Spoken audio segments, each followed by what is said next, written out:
Hello. It's been quite a while since I've been here and I totally fell off of YouTube. I did get that second job for my van life. For those of you that have been keeping up with me, for anybody that's new here and has never seen any videos of me, hi, welcome. Thank you for clicking on my YouTube channel, my link, however you found me. If you found me and you know me, hi, thank you for supporting my channel. And if you don't know who I am, my name is Linda. I am very happy that you're here and you found my channel. I am creating this channel because I want to help people. I want to help us communicate more, and I want everybody to live a happier life genuinely. I am just tired of all the hate that is happening. I'm over it. I'm tired of feeling like I can't do anything about it, so I'm doing something about it. This is me. What's up? Click that like button down below or that dislike button, whatever you want to click. And if you want to subscribe, that'd be cool. If you don't, that's cool too. Let's get on with today's topic. Today's topic is about being depressed. I recently got into a depressed mode.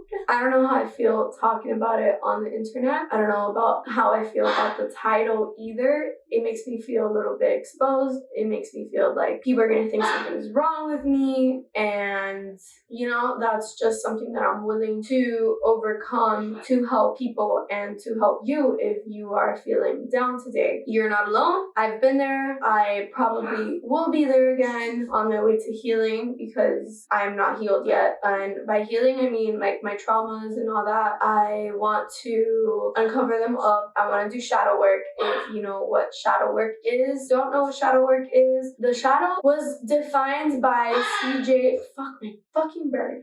The shadow is defined by C.J. Jung, the unconscious self. And if we don't live harmoniously with the unconscious self, then we're suppressing a lot of our desires and we're suppressing a lot of our traits that we are not living harmoniously with in our external life, thus causing us to release that through anger, through sadness, through crying, through depression, through all these things that are considered negative, which I want to take that out because it's not a negative thing. It just is what it is, and accepting that is accepting the shadow self. So the shadow self is what that exists within us that we don't even know is there, and it keeps us in our loops of not growing, not coming out of negative patterns that we have. But it is what it is. If you want to do the work, do the work. If you don't want to do the work, don't do the work. It's fine. Nobody's judging. I got a new background. I'm trying. I'm not completely happy with it, but like it's better than what I had before. So I want to take you back to that time that I was depressed, to say the least. I kind of wrote something for me. I'm trying something new. I'm trying to be more concise and to the point so that you guys aren't bored out of your mind. I'm still feeling out YouTube and what is and what isn't and what I should do, what I can't do, what you guys like, what you don't like. This is me trying something new. Thanks. I want to take you to how I felt and what I felt, which was absolutely nothing. Nothing was funny to me. Everybody was an idiot. I went to Publix, I went to CVS, I would go to all these stores and everybody was just annoying me.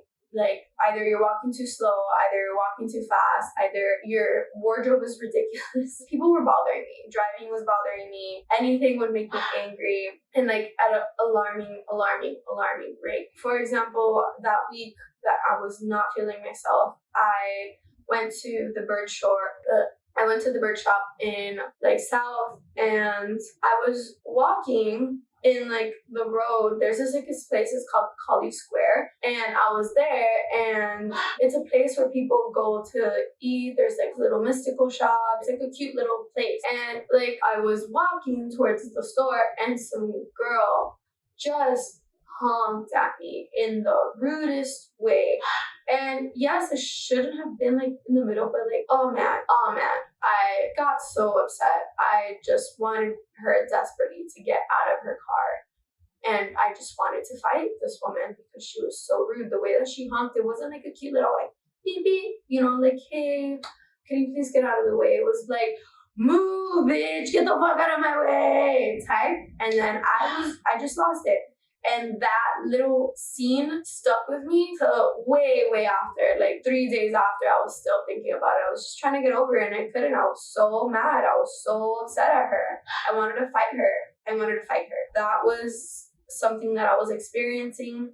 I got upset at someone for asking me a lot about, well, to be fair, I didn't tell him that I was feeling the way that I was feeling during that time, but I told him afterwards that I wasn't feeling okay in my head, because I don't think he even noticed, but he knew something was wrong, but he didn't really know what was wrong, because I was not okay. And he would ask me, hey, like, are you okay? And he asked me, like, he kept checking up on me, like, prior, and I would get angry. I'd be like, why is he asking me if I'm okay? Like, I'm okay. Like, don't worry about me. I'll be fine. And little things like that, I just knew that, like, we're not okay. Like, why am I getting so mad about somebody checking in on my well-being? They just care about me being okay. My friend had texted me to see me at my job on Sunday, since my job does, like, brunches and all that. Just me having to open the text, type it out, think about what I have to type out to not hurt his feelings,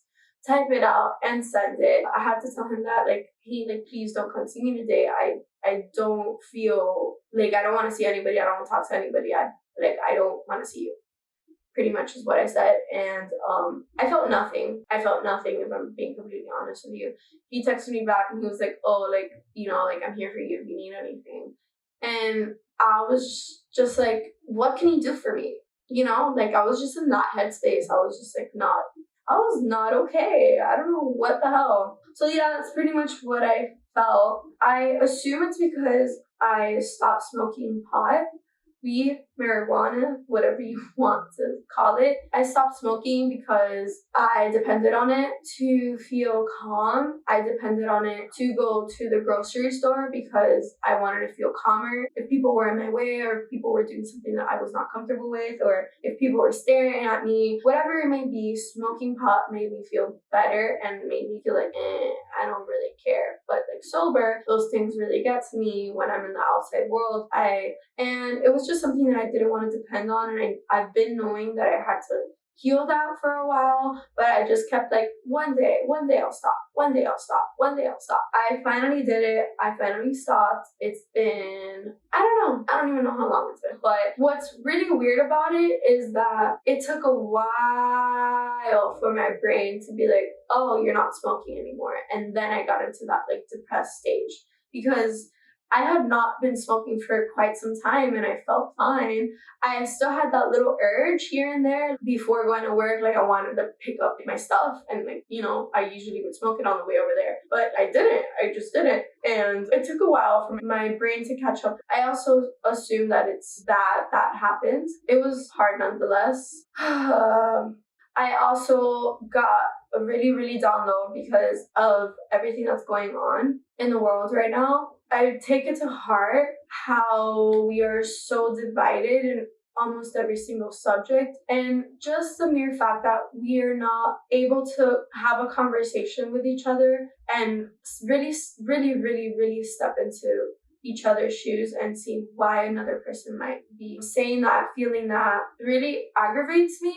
It makes me feel small. What's happening out in like Afghanistan makes me feel small. What's happening with the vaccines makes me feel small. What's happening with the pandemic makes me feel small. It makes me feel helpless. It makes me feel like, who cares in a way? Like, what does anything matter, really? Like, what's the point, kind of? It made me feel really hopeless. I don't feel like that anymore because I'm obviously here and I feel like I'm a person that has a message to say and I want to get it across, and I want to live my life getting my message across about how union is power and divided we're nothing. Giving into those negative feelings are normal, but bouncing back up and how many times you get up is what matters. And I want to be a living example, breathing example of that, which I want to execute and showcase properly without ego, without anything. I just want to be a normal human talking to another normal human through the screen. and letting you know that you're not alone and that we can do something about this if we get together. So yeah, that was a really big motivator as well to like me being and feeling like that, just tuning into the news and tuning into everything. It just made me feel really sad. So how I coped with my week and a half of depression was, oh, by the way, I'm not a doctor. I forgot to put a disclaimer in here. I'm not a doctor. I'm not a psychiatrist. I don't have a degree for mental health. I'm just sharing my experience, hoping that you know that you're not alone, and this is what I did to get better. You don't have to follow my footsteps. This is what I'm doing. This is my journey. You have your journey. Okay? Cool. How I coped is that I went into self-soothing mode. So I am vegan, but when I feel down and I need to self-soothe, if you don't know what self-soothe is, it's something that I learned from watching a channel that's called Observe. He's really cool. I'm going to link his channel down below because I think it's a super cool channel. There's also another channel that I watched that helped me get out of where I was. Whatever, there's a cinematographer and a therapist, and they get in a room and they watch movies together, and the therapist pretty much talks about, gives you the side of the therapy and this and that and that, and then the cinematographer will talk about cinematography, which I'm super into. I am a film student, so I understand him. And yeah, they reviewed Frozen and how Elsa was depressed, and like that, like the music's pretty much about depression and all that, and like it really helped me taking it day by day. I'm gonna link it down below because I think it's really helpful. It's a really helpful video for me, at least. That's gonna be linked down below. So what I was saying about self-soothing is like when you have too much negative energy or you're not feeling okay. Like for example, when people twirl their hair because they're feeling nervous, it's because they need to let it go. You know what I mean? They need something to feel better. My thing is eating pizza specifically. So I threw my veganism out the window. I kicked the person that was in my home out and said that I was going to be productive and I wanted to be alone, which was at the time true. But as soon as I got home, I looked at my bed and I was like, damn, I'm not going to do anything today. I laid down. I ordered pizza. I waited for my pizza to get here. I ate it and I watched TV. I love Malcolm in the Middle. I like watching like little stupid shows like that I don't really have to pay attention to, but when I tune in, I'm like, damn, that was funny. And I like to sleep, which is another self-soothing. I just sleep. I could sleep and sleep and sleep and sleep. You don't have to tell me twice, babe. I've been in bed for 12 hours. Oh, I could sleep some more. And the more I sleep, the more tired I get. And yeah, I was just kind of like in that rut, and I would literally wake up and eat that cold pizza that I had bought and call it a day, knock out. I didn't even drink water. I was not hydrating. I was not being healthy. I was not walking my dog. My house was a disgusting mess. My dishes were a mess. My laundry was a mess. My life was in shambles. Everything about me just displayed she is not okay. She was not okay. So then came the day where I was forced to go to work. I also got a fever. I got a fever during this. I had gone to training. I was training at the time for my second job, and I didn't want to call out because I didn't want to be that person. So I went into work with a fever, and like it was super slow, and I was okay. And then I kind of snapped at the girl that was training me. Whatever. Long story short, I was not feeling myself. It was freezing. Plugs, if you didn't know, they make it really cold, so that when there's a lot of people inside breathing, dancing, and all this heat is being emitted from the body, it's not going to be hot. So they make it super cold. So I was like dying. It was a hard day for me. That was the nice little hard day for me. As I was saying, I had to go to work on a Sunday night. I so didn't want to because I was like, I think this was one of the days that I was deepest in the trenches. No, I'm lying. I think Saturday was the worst. But then Sunday, I felt like a little bit better mentally. I was still not there. I was forced to get out of my bed, dress up. Getting dressed was one of the hardest things that I ever did. I really didn't want to go to work. I sincerely didn't want to go to work. I knew that if I didn't go to work, I would lose my job. I would get fired.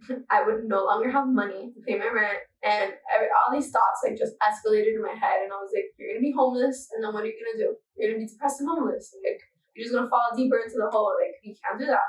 Let's get dressed. Let's go. Let's ride. Let's get out. Let's go. I was like giving myself the pep talk, like, come on, we gotta do this. But like not really, because I was like kind of numb, still not feeling anything. I was just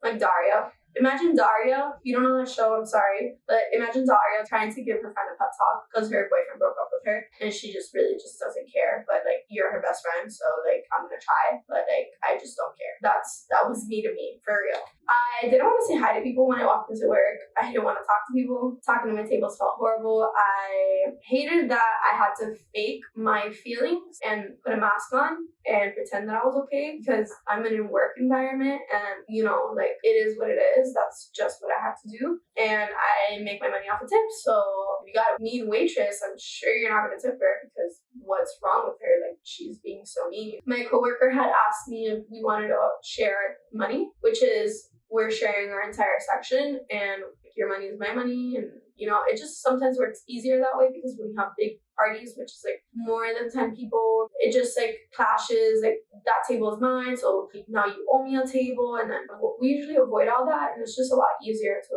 share the money and just share the parties and share everything. And like I told him, I'm like, hey, like, I'm not okay. Like, I'm not okay in my head.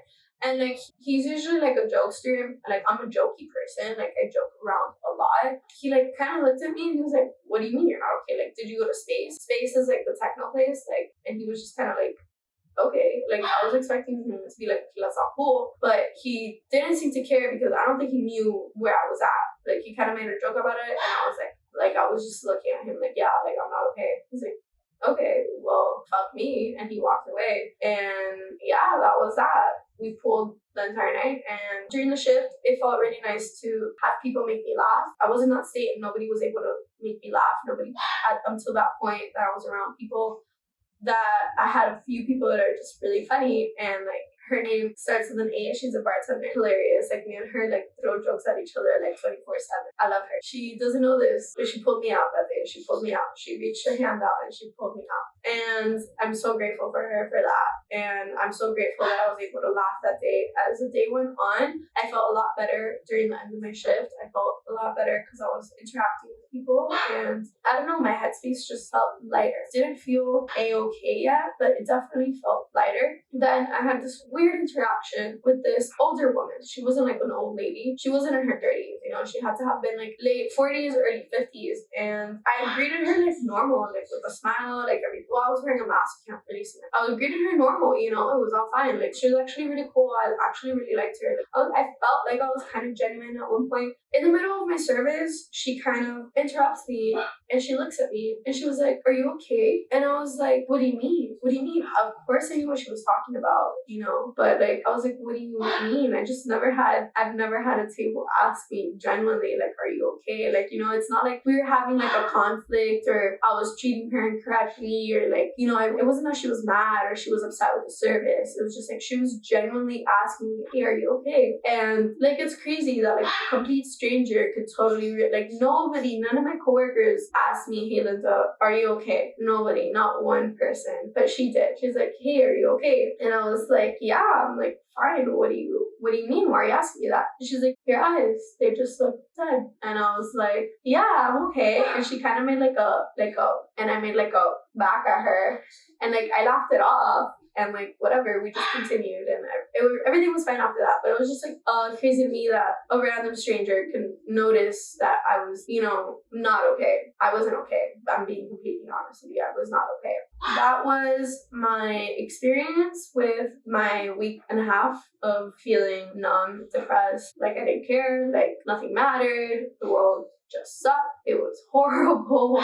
So that day when I drove home, I was honestly really, really glad that I had to go to work and I had to be around people, because I wouldn't have been around people if I didn't have to go to work. I would have just stayed at home and probably slept and ate more pizza and slept and slept and slept and just gotten deeper in that hole that I was in, that I was digging myself in, instead of being forced to crawl out of it. Even though it was hard in the beginning of my shift and it was horrible getting up and it was horrible putting my uniform on, and it sucked pretending like I was okay when I wasn't at first. Then, I don't know, towards the end, something shifted. It just felt nice to be around people, and I think that was a big catalyst to me being able to get myself to a normalized state again versus being in that low place. On my day off, I deep clean my space. By deep cleaning, I mean I like took everything out of my kitchen. I wiped everything. I went in. I took all my books out of the shelves. I dusted everything. I put my music on. I don't know. Cleaning just gives me a sense of fresh breath. Like if I'm getting started to do something, and that's just what it felt like. Stretching helped me enormously. Meditation and stretching give me energy that I didn't know I had. And dreams. So I look super different from 2 seconds ago because my footage, I don't have it. I don't know what happened to it. It stopped. My phone stopped. Everything stopped. And I was going to restart the video again and re-record it, but I don't know. I'm not gonna do it because life isn't perfect, and here it is. Here's life happening to me, and I'm showing you because here I am. Yes, I guess in conclusion of my video of what I was going to say is that if you need help and you can't get out of that dark area that you're in, please reach out. People do help. People surrounding you as much as you want to be alone. Being around others will help uplift you because we are social creatures. And if you can't seem to get out of that slump, please, please, please talk to somebody. Tell somebody what's going on. Figure it out. Figure it out. I know you don't want to. You don't want to get out of bed. You don't want to stop moving. Like, I get it. I've been there. But it's dark and scary. It's not scary to you. It's scary looking back at it, at least for me. Or like just being in that headspace and like not feeling anything at all. It was really weird. I was honestly like afraid that I was gonna be stuck there forever. And I was like freaking out. I was like, what the hell is wrong with me? Why am I feeling like this? So I totally understand the feeling. And, you're going to be okay. If you're watching this because you're in that space, you're going to be okay. You're going to come out of this. It's going to be fine. Whatever's going on in your life, everything is temporary. Just remember that. Honestly helped me a lot, like remembering that like everything changes, feelings change, times change, people change, we change, seasons come and go. And that's just it. You're not going to be stuck there forever. So yeah, that's the end of my video. Thank you so much for watching. This is a really weird, dark video, but I honestly felt that it was necessary to talk about, especially if I want to help people. And I thought it was necessary for me to put it out there and be super honest about where I can get mentally. And I don't know, I don't think I'm alone. And I want you to know that you're not alone. And yeah, thank you so much for watching. I really hope that you will subscribe. Click it, clickety, click, click, click, click, click. Don't be greedy, bitch. Take only what you need. Never more, never less. Bye.